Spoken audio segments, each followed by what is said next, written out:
Before we begin, if you've ever felt guilty just for protecting yourself, leave a comment saying me, and if these stories speak to you, consider subscribing. Sometimes, hearing a story is enough to understand what you've been carrying. That morning, Daniel woke up with the same tight feeling in his chest. Not fear, not sadness, exactly.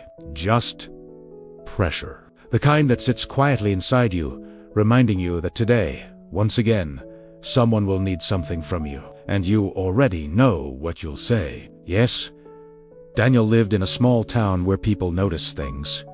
They noticed who helped, who stayed late, who never complained. And Daniel was known for one thing above all else. He was easy to ask, easy to rely on, easy to guilt. People said he was kind, responsible, reliable. What they didn't see was how tired he was of being all three. Daniel worked at a modest workshop near the center of town. Nothing special, just long hours, familiar faces, and expectations that slowly grew heavier over time. That day, as soon as he arrived, his manager approached him. "Daniel, I need you to stay late again tonight," he said casually, "just until everything's finished." Daniel felt the words before he understood them, a weight settling in his shoulders. He thought about the dinner he'd planned, the quiet evening he needed, and for the first time in a long while, something inside him hesitated. "I can't tonight," Daniel said gently. "I've already worked extra hours this week." The air changed. His manager looked at him longer than necessary.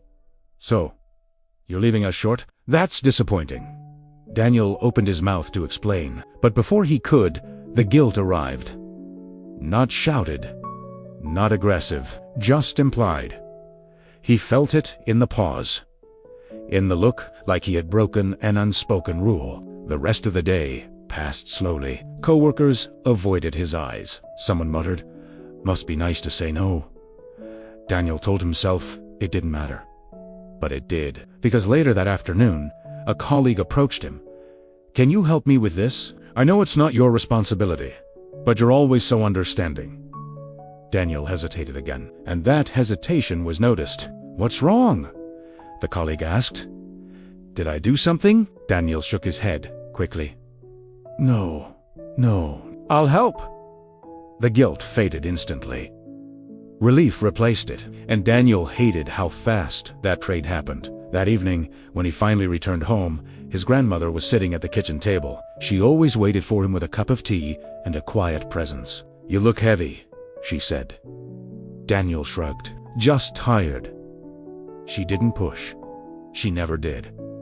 After a moment, she spoke again. "Tell me something," she said. "When did saying no become something you had to apologize for?" Daniel laughed softly. "That's just how things are." She looked at him carefully. "No," she said. "That's how people like things to be." Daniel stayed silent.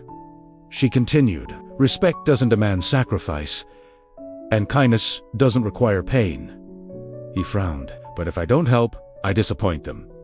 She nodded. "And when you help at the cost of yourself, who are you disappointing then?" The question stayed with him.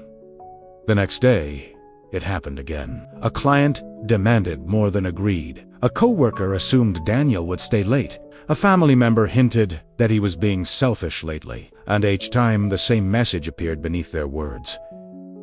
"If you set limits, you're a problem." Daniel felt it clearly now. They weren't angry because he said no. They were uncomfortable because he stopped saying yes automatically. That afternoon, his manager confronted him again. "You've changed," he said. "You used to be more committed." Daniel took a slow breath. "I'm still committed," he replied. "I'm just not available for everything anymore." The manager sighed, disappointed. "Well, that's not how we do things here."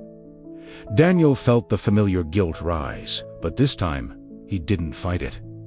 He let it exist, without abandoning it. "I understand," Daniel said calmly, "but this is how I need to do things."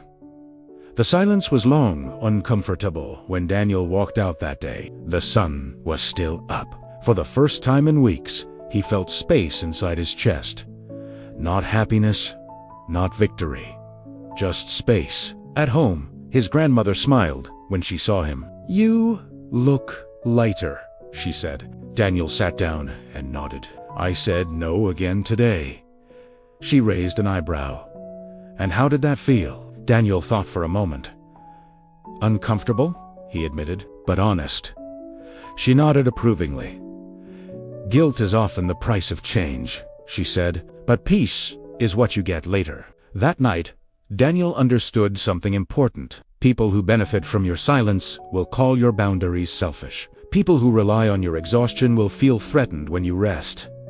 And sometimes the guilt you feel isn't proof you're wrong. It's proof you stopped abandoning yourself. Leadership in life doesn't always look strong. Sometimes it looks quiet. It looks like choosing yourself without needing applause, like accepting that disappointing others is sometimes the cost of respecting yourself. Because there is one disappointment you can't afford anymore. The one you carry when you betray your own limits. If this story stayed with you, subscribe to the channel and tell me in the comments, who made you feel guilty? Just for protecting yourself? Sometimes peace begins when you stop apologizing for having boundaries.